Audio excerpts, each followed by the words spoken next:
ചാത്തന്റെ മന്ത്രവടിയെ കുറിച്ച് കേട്ടിട്ടുണ്ടോ? മഹാത്ഭുത ശക്തി സ്വായത്തമാക്കാൻ കഴിയുമത് നേടിയാൽ. എന്നാൽ അത് നേടണമെങ്കിൽ ചാത്തനെ ബന്ധിക്കണം. ചാത്തനെ വരുതിയിലാക്കാൻ പഴയ കാരണവന്മാർ പ്രയോഗിക്കുന്നൊരു വിദ്യയുണ്ട്. പക്ഷെ അതിന് കാലവും ഭാഗ്യവും ഒരുപോലെ ഒത്തുവരണം. ഒരു ചുവട് പിഴച്ചാൽ മരണം അതിഭയാനക രൂപത്തിൽ മുന്നിലെത്തും. ചാത്തൻ എത്തിക്കും.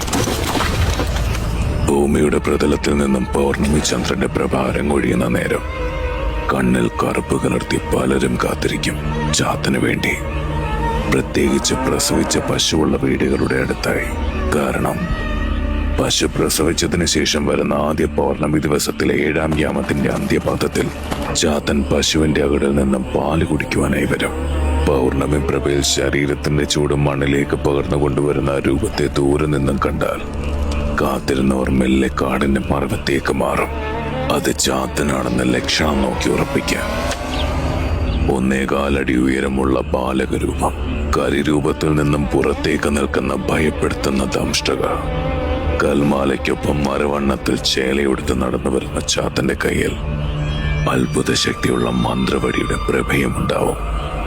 എന്നാൽ ഉഗ്രരൂപത്തിൽ വരുന്ന ചാത്തന്റെ ദൃഷ്ടി മറഞ്ഞിരിക്കുന്ന മനുഷ്യരുടെ മേൽ പതിച്ചാൽ